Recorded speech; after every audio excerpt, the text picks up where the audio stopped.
Bueno, mi nombre es Josué, vamos a resolver un ejercicio que hicimos en la clase de circuitos RLC.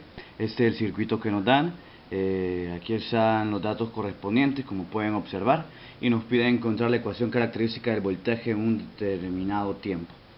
Como sabemos, los circuitos RLC se caracterizan o se deben de iniciar evaluando las condiciones iniciales para tiempos menores que cero. ¿En qué consiste el tiempo menor que cero? En este factor de acá precisamente nos dice que en el tiempo menor a cero, lo que sería esta parte de acá, este circuito, se encuentra abierto por ese lado, por ende no puede transcurrir corriente dentro de él. Entonces, para tiempos menores que cero, lo primero que tenemos que hacer es volver a dibujar el circuito de tal manera que podamos eliminar todos aquellos datos que no necesitamos de entrada, y nos sea fácil encontrar ciertas condiciones iniciales para poder resolver la totalidad del ejercicio. Entonces, por este lado es que yo había dibujado ya lo que sería el circuito correspondiente, solamente para explicarles, recordando que para condiciones iniciales el capacitor se va a comportar como un circuito abierto, el inductor como un circuito cerrado, y como esta parte de acá está abierta, podemos fácilmente eliminarla y dejar el circuito de esta manera. ¿Qué vamos a encontrar como condiciones iniciales? Podemos encontrar fácilmente lo que sería el voltaje en el capacitor en este caso, para tiempos menores que cero, valga la redundancia. Podemos decir entonces que el voltaje del capacitor para tiempos menores que cero va a ser igual a 3, que sería el valor de la corriente, recordando que la corriente es 3 para tiempos menores que 0 según el escalón unitario que nos brinda el ejercicio ya. Entonces 3 por el equivalente en este caso de la resistencia de 48, que se encuentra en paralelo con la resistencia 24. Este factor nos va a dar un valor de 16, y por ende vamos a hacer una multiplicación de 3 por 16 ohm, lo que nos va a dar el valor de 48 voltios, y ese es el valor del voltaje en el capacitor. ¿Qué otro dato podemos encontrar? Podemos encontrar fácilmente la corriente que pasa por el inductor. ¿De qué manera? Sabemos que la corriente está dada siempre, ¿verdad?, basada en que V es igual a I por R, por ende la corriente va a ser igual a el voltaje sobre la resistencia. En este caso, la corriente que pasa por el inductor va a ser la misma que pasa por la resistencia de 48. Si ya tenemos un voltaje inicial de 48, debido a que están en paralelo, el voltaje se mantiene. Entonces, para esta parte de acá, el voltaje seguirá siendo el mismo. 48 entre 48 ohms, 48 voltios entre 48 ohms, nos va a dar la respuesta de 1 amperio, que va a ser la corriente que pasa por el inductor. Estas son nuestras condiciones iniciales. Podemos pasar entonces con las condiciones que están después del tiempo cero, para el circuito que nos brindan en el sistema. Igualmente se vuelve a reescribir el circuito. Ahora se cierra lo que sería la fuente de corriente y se colocan ya los elementos que comúnmente el ejercicio nos dio. Volvemos a dibujarlo, y para tiempos mayor que cero el circuito quedaría de la siguiente manera, en donde ya tenemos de nuevo el capacitor de 1 sobre 240 Faraday, el inductor de 10 henrios y una resistencia de 24 ohms. ¿Por qué razón no colocamos la resistencia de 48 ohms? Porque en un tiempo mayor a cero el circuito ya se encuentra cerrado, entonces la corriente pasará por este alambre y dejará de pasar por la resistencia por las razones dentro del circuito que nosotros ya conocemos. Entonces, para poder trabajar con este circuito, tenemos de tener en cuenta que nosotros debemos de encontrar una ecuación valga la redundancia, las ecuaciones ya definidas según ciertos términos. Sabemos entonces que alfa es igual a 2 sobre RC, y que omega es igual a 1 sobre la raíz de LC. Dependiendo cuál sea mayor, es así la ecuación que nosotros vamos a encontrar. Tomando en cuenta estos factores, podemos llegar a la conclusión de que alfa es igual a 5 y omega va a ser igual a 2 raíz de 6. ¿Qué sucede en este caso? La ecuación entonces, por el hecho de que este valor es mayor a nos hará ver que la ecuación característica que utilizaremos será B es igual a A1 por E a la ST más A2 por E a la ST. Entonces, esta sería la ecuación característica para que nosotros podamos encontrar la ecuación correspondiente al voltaje de este circuito para un tiempo determinado. ¿Qué sucede en este caso? Debemos comenzar a evaluar esta función según las condiciones iniciales que nosotros encontramos hace poco. Entonces, para eso debemos de encontrar también en primer lugar estos valores de S. Estos valores de S los vamos a encontrar de la forma siguiente, donde S1 va a ser igual a menos alfa más la raíz cuadrada de alfa cuadrado menos omega cuadrado,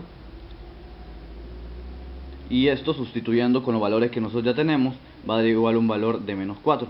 Luego S2 va a ser igual a menos alfa menos alfa cuadrado menos omega al cuadrado, y esto va a dar un valor de menos 6.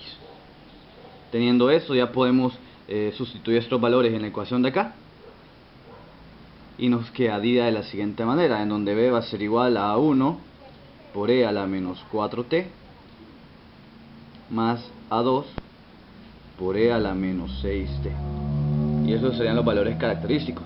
Sabemos entonces, por lo que hemos encontrado, que el voltaje dentro del circuito para un tiempo menor que 0 va a ser igual a 48 voltios. Para encontrar la primera ecuación que posteriormente utilizaremos para encontrar la ecuación característica que estamos buscando, podemos igualar el voltaje a 48 para un tiempo 0, colocando los ceros acá, y por ende esta ecuación se reduce a que 48 va a ser igual a 1 más A2.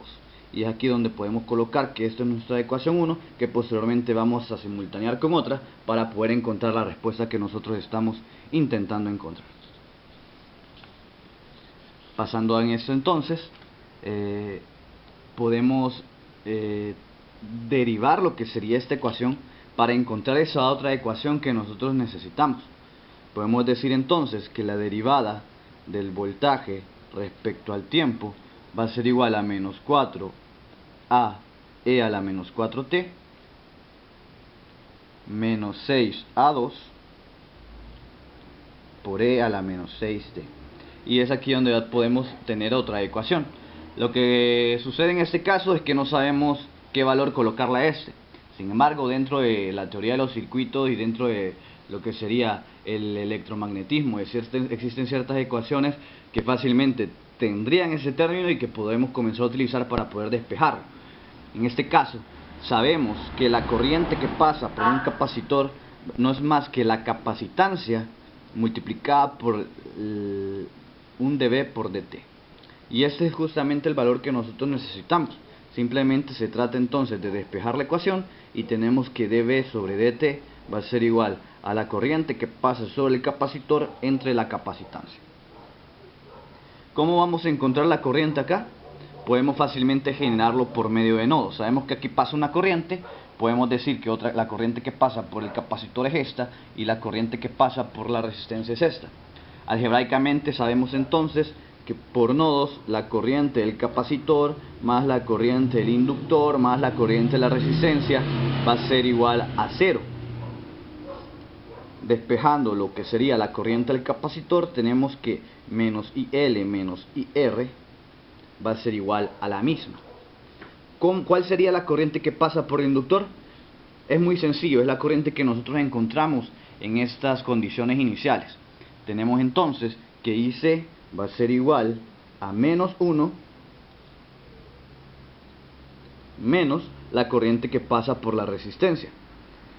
La corriente que pasa por la resistencia va a ser dada por los 48 voltios que nosotros encontramos entre la resistencia misma. Estos serían estos 48 voltios que tenemos acá sobre la resistencia 24, que es precisamente la que nosotros estamos evaluando. Haciendo esta resta tenemos entonces que la corriente que pasa por el capacitor es igual a menos 3 amperios. Y es ahí como tenemos ya lo que sería la corriente que necesitamos. Al dividir estos menos 3 amperios entre el valor de la capacitancia, que en este caso sería el factor de 1 sobre 240 Faraday, tenemos entonces que el dB sobre dt va a ser igual a un valor de menos 720. Y ya tenemos el valor que necesitamos para encontrar otra ecuación que simultanearíamos con la primera que encontramos y así encontrar los valores de A1 y A2, que es lo que nosotros andamos buscando para formar nuestra ecuación característica para el voltaje en un tiempo determinado. La ecuación quedaría entonces de la siguiente manera. Una página por acá. Tendríamos entonces que menos 720 sería igual a menos 4A1 menos 6A2. Esto para siempre tiempos iguales a 0. Y esta sería nuestra ecuación 2. La ecuación 1 y la ecuación 2 son las que nosotros vamos a simultanear para poder encontrar los valores de A1 y A2. Y haciendo esto por los métodos algebraicos que ya conocemos, llegamos a la respuesta de que A1 es igual a menos 216 y A2 es igual a 264. Con esto nosotros ya podemos encontrar nuestra ecuación característica de voltaje, la cual quedaría de la siguiente manera: 264e a la menos 6t menos 216 e a la menos 4t. Y justamente esta sería la ecuación que el sistema nos estaba pidiendo encontrar, o que el circuito en este caso nos estaba pidiendo encontrar. Esta es la ecuación para el voltaje en un tiempo determinado, y únicamente quedaría lo que sería dibujar para tener una idea de cómo se compartiría el voltaje gráficamente. Por aquí me había tomado el tiempo ya de hacer la gráfica correspondiente, en donde, como podemos observar dentro de la respuesta, el 264, esta sería una resta que tendríamos que realizar, en donde el 264 menos el 216 se restan, y es por eso que el voltaje en un tiempo menor a 0 inicia en 48, y a partir de ahí inicia con los descensos y luego con los aumentos correspondientes según los valores de tiempo que nosotros vayamos colocando. Este sería entonces el ejercicio y su resolución. Muchas gracias.